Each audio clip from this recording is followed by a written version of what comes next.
여러분, 인도 오지에서도 휴대폰에 신호 없음 표시가 뜨지 않는 세상을 한번 상상해 보세요. 지금 여러분 손에 있는 그 스마트폰이 바로 위성에 연결될 수 있다면 어떨까요?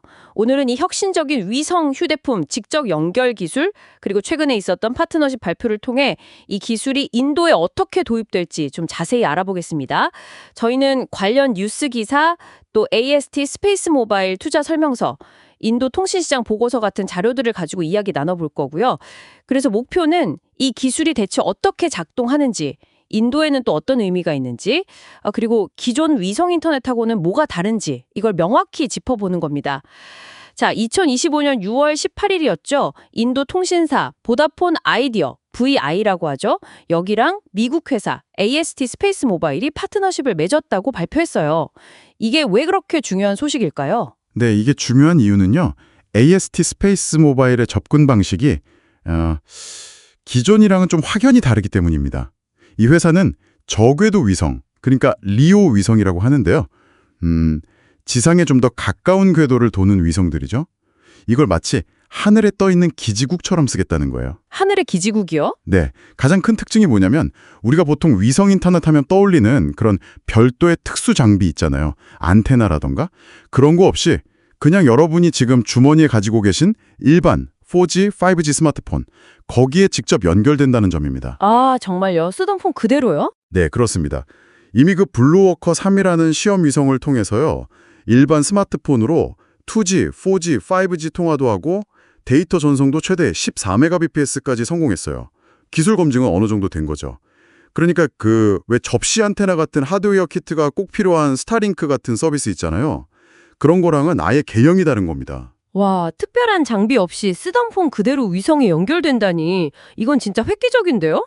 특히 인도 같은 곳에서는 더 의미가 클 것 같아요. 거기가 모바일 사용자가 11억 명이 넘는데 아시다시피 도시랑 농촌 간의 통신 격차가 아직도 꽤 크잖아요. 한 자료 보니까 농촌 보급률이 한 59%, 근데 도시는 130%가 넘더라고요. 이 기술이 그런 격차 해소에 구체적으로 어떻게 도움이 될까요? 네, 바로 그 점 때문에 보다폰 아이디어, V가 ASTS 기술에 주목하는 겁니다. 목표가 명확해요. 통신 서비스가 잘 안 터지는 외딴 지역, 농촌, 산간 지역 같은 곳들, 이런 우명 지역을 없애겠다는 거죠.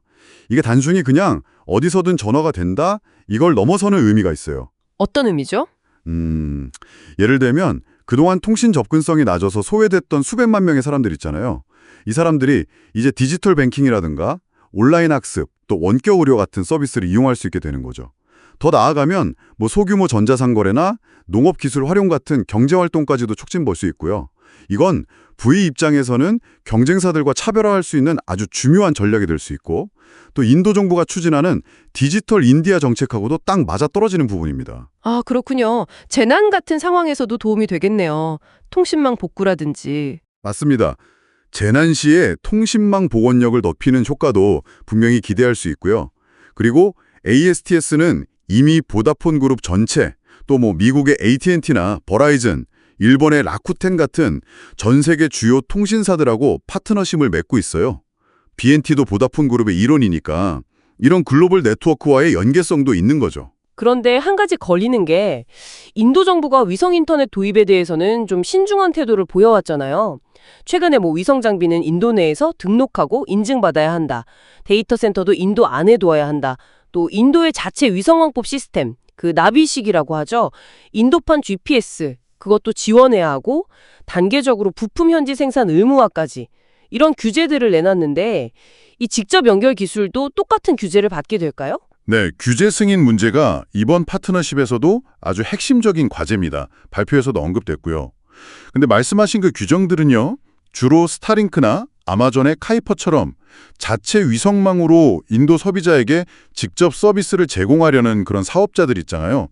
GMPCS 라이센스라고 자체적인 통신사업자 면허가 필요한 경우를 대상으로 하는 경향이 좀 있어요. 아, 그럼 ASTS는 좀 다른가요? 네, ASTS의 모델은 좀 다릅니다.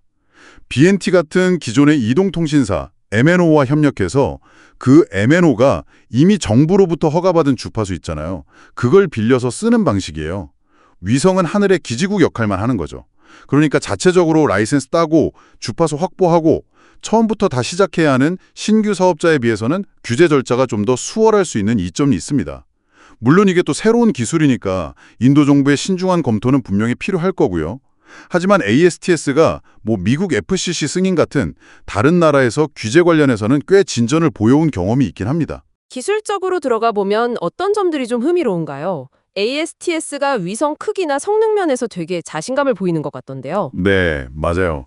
위성 크기 자체도 상당히 크고요. 이게 성능하고 직결되거든요. 특히 자체 개발한 고성능 ASIC 칩, 그러니까 특정 목적을 위해 설계된 주문형 반도체죠. 이걸 2025년 중반부터 위성에 탑재할 예정인데 이게 들어가면 위성 하나의 데이터 처리 능력이 엄청나게 향상됩니다. 처리 능력이 향상된다는 건 그러니까 더 많은 사람이 쓰거나 속도가 빨라진다는 건가요? 그렇죠. 더 많은 사용자를 동시에 처리하거나 사용자당 더 빠른 속도를 낼 수 있게 되는 겁니다. 예를 들어서 차세대 위성인 블록2에서는 최대 120Mbps 속도까지도 목표로 하고 있어요. 이미 첫 상업용 위성 5기, 블록1이라고 부르는데요. 이걸 성공적으로 발사했고 이걸 이용해서 파트너사들하고 양방향 화상통화 시험까지 마쳤습니다. 생산 능력도 계속 늘리고 있어요. 텍사스 공장을 증설해서 한 달에 위성 6기까지 생산하는 걸 목표로 하고 있고 앞으로 한 2년 동안 60기 이상 발사할 수 있는 로켓 계약도 확보해둔 상태입니다. 와, 정말 빠르게 움직이고 있네요. 그럼 정리를 좀 해보면 보다폰 아이디어와 AST 스페이스 모바일이 손잡고 우리가 쓰는 일반 스마트폰을 위성에 직접 연결해서 스타링크 같은 방식과는 다르게 인도의 통신 격차를 해소하려고 한다. 이런 거네요. 진짜 예전에는 SF 영화에서나 보던 일이 현실이 되는 느낌인데요. 네, 맞습니다.